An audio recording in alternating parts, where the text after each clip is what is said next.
Il était une fois, dans un petit village entouré de baobabs géants, une femme nommée Mbaya.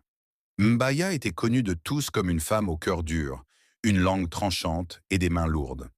Elle avait trois enfants, Kena, le plus grand, doux comme la pluie d'avril, Tano, le second, toujours silencieux comme la lune, et la petite Yaba, vive et joyeuse malgré tout. Mais dans la maison de Mbaya, il n'y avait pas de place pour la tendresse. Dès le chant du coq, elle criait.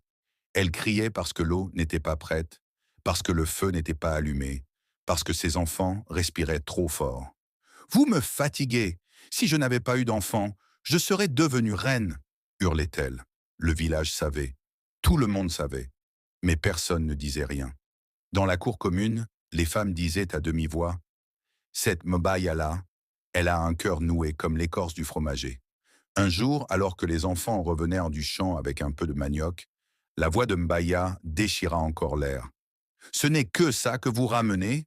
Même des corbeaux affamés riraient de vous. Yaba, les larmes aux yeux, osa lui dire. Maman, pourquoi tu ne nous aimes pas? Un silence étrange s'abattit. Même les coqs cessèrent de chanter. Mbaya fixa sa fille. L'amour ne remplit pas les marmites, petite idiote. Ce soir-là, les enfants dormirent le ventre vide, le cœur encore plus.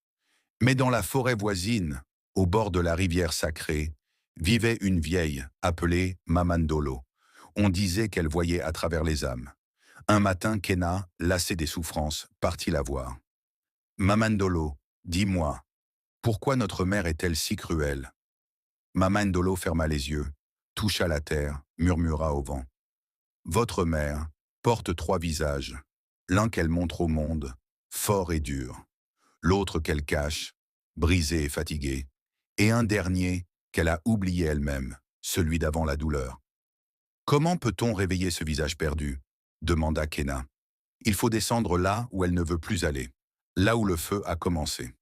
Le lendemain, les trois enfants décidèrent de suivre le conseil. Tandis que Mbaya dormait, ils fouillèrent Nako dans le vieux grenier.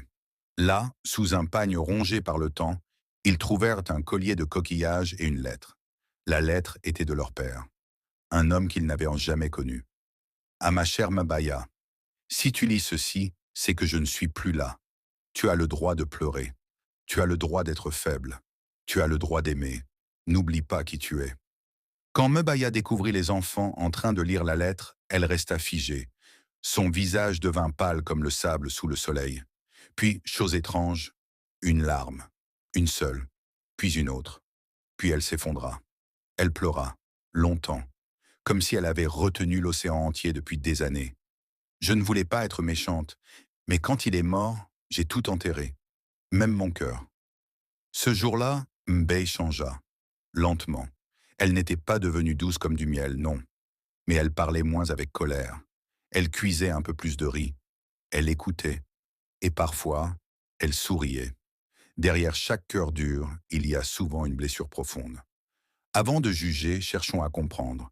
Et parfois, l'amour perdu peut renaître si on ose le réveiller.